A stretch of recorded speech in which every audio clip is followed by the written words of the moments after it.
Bismillahirrohmanirrohim. Assalamualaikum warahmatullahi wabarakatuh. Pada kali ini kita akan belajar tentang distribusi binomial dan distribusi normal. Sebelum kita masuk ke materi, kita kenal dulu istilah variabel acak diskrit dan variabel acak kontinu. Jadi variabel acak itu dibedakan menjadi dua. Yang pertama variabel acak diskrit, yang kedua variabel acak kontinu. Variabel acak diskrit itu didefinisikan untuk ruang sampel diskrit. Jadi bilangan-bilangannya itu adalah bilangan bulat yang bukan bilangan pecahan. Sedangkan variabel acak kontinu itu didefinisikan untuk ruang sampel yang kontinu, di mana semua anggotanya itu adalah bilangan real. Jadi misal saya punya interval dari 2 sampai 4. Nah, di sini 2-nya tidak ikut, 4-nya ikut. Kalau kita bicara variabel acak diskrit, berarti di sini anggotanya adalah bilangan-bilangan bulat. Jadi 2 tidak ikut ya, berarti 3 dan 4. Tapi kalau kita bicara variabel acak kontinu, maka nanti semua nilai dari 2 sampai 4 ini akan masuk di dalamnya. Jadi sepanjang selang ini. Jadi nilainya tidak terbatas. Itu kalau kita bicara variabel acak kontinu. Nah, untuk variabel acak diskrit, ini nanti kita larinya berarti ke distribusi binomial. Jadi nanti tabel yang dipakai pun tabel binomial. Sedangkan untuk variabel acak kontinu, nanti larinya ke distribusi normal. Jadi tabelnya tabel normal. Sebelum masuk ke binomial, jadi nanti kita akan kupas satu-satu ya. Sebelum masuk ke binomial, ada beberapa yang harus kita bahas dulu yang nanti saya bedakan menjadi beberapa video. Yang pertama, kita latihan dulu menentukan peluang-peluang variabel acak diskrit. Terus nanti di video berikutnya kita akan lihat bagaimana penyajian dari tabel variabel acak diskrit. Terus yang ketiga, di video berikutnya nanti kita akan lihat bagaimana cara menyelesaikan soal-soal peluang binomial dengan bantuan tabel. Nah, seperti itu. Baru nanti setelah binomial selesai kita kupas, baru kita masuk ke distribusi normal. Oke, sekarang kita coba melihat bagaimana nilai peluang untuk distribusi binomial yang variabel acak diskrit ya. Kita lihat beberapa contoh yang sederhana dulu. Di sini ada suatu percobaan pelemparan 2 buah dadu ya yang dilakukan oleh Ali. Jadi di sini Ali melakukan pelemparan 2 buah dadu secara bersamaan. Kalau 2 buah dadu itu berarti nanti per 36 ya, karena ruang sampelnya 6 pangkat 2, 36. Nah, di sini variabel acak X ini namanya variabel acak diskrit. Menyatakan jumlah kedua mata dadu yang muncul, karena tidak akan kita temui mata dadu muncul itu berjumlah 4,5, berjumlah 4,1, tidak ada. Maka kita akan bicara angka-angka bilangan bulat. Nah, makanya itu di sini masuknya ke variabel acak diskrit. Nah, yang ditanya ini peluang X sama dengan 5.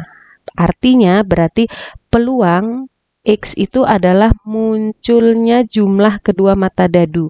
Berarti pertanyaannya di sini sebenarnya peluang munculnya jumlah mata dadu 5. Tapi disimbolkan dalam bentuk variabel, ditulisnya peluang X sama dengan 5. Karena X itu jumlah kedua mata dadu yang muncul, berarti P X sama dengan 5, artinya peluang mata dadu yang muncul berjumlah 5. Nah, di sini tinggal kita cari. Yang berjumlah 5 itu ada 1, 4, 2, 3, 3, 2, 4, 1. Berarti ada 4. Berarti 4 per 36. Kalau disederhanakan berarti 1 per 9. Berarti ini jawabannya yang D. Seperti itu. Terus kita lihat lagi, coba yang berikutnya. Nah, di sini juga ada nomor berikutnya itu keluarga bagus merencanakan memiliki 4 anak. Ini juga termasuk dalam variabel acak diskrit ya, percobaan diskrit, karena tidak ada anak yang muncul itu bilangan real. Contohnya peluang muncul anak laki-laki 1,2 itu tidak ada. Nah, makanya dia itu merupakan bilangan-bilangan bulat. Percobaan ini juga termasuk variabel acak diskrit. Keluarga Bagus merencanakan memiliki 4 anak, berarti ada 4 anak. Dengan X itu menyatakan banyaknya anak laki-laki. Kita ketahui bahwa untuk peluang memiliki anak itu kemungkinannya cuma ada 2 ya, jenis kelamin, berarti perempuan dan laki-laki. Berarti kita punya peluang perempuan itu setengah, peluang laki-laki juga setengah. Seperti itu. Nah, terus di sini dia merencanakan 4 anak.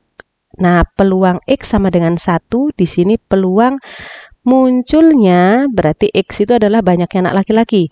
Peluang munculnya anak laki-laki sama dengan 1 adalah berapa? Pertanyaannya seperti itu. Nah, peluang munculnya anak laki-laki 1 itu berarti kalau dia punya anak 4, berarti laki-laki 1, 3-nya lagi perempuan. Tanpa disebutkan kita otomatis ya, walaupun di sini hanya menyampaikan laki-laki 1, karena dia punya anak 4, berarti yang 3 lagi perempuan.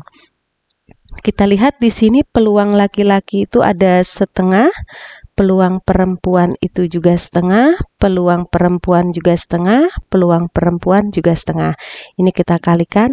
Nah, untuk urutannya tidak selalu laki-laki itu ada di depan. Bisa jadi laki-laki di nomor 2, nomor 3, atau nomor terakhir. Untuk kombinasi urutan ini kita pakai 4 anak, laki-lakinya 1 atau 4C1. 4C1 itu 4 faktorial dibagi 4 dikurangi 1, 3 faktorial, ini 1 faktorial. Kita hitung di sini 4, 3, 2, 1 dibagi 3, 2, 1 diperoleh 4. Berarti di sini dikali 4.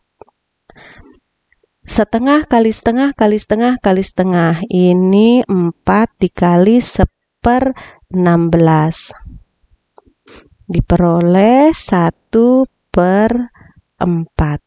Berarti jawabannya, oh ternyata tidak disederhanakan ya, mintanya ini 4/16. Oke, tidak usah disederhanakan, berarti jawabannya C.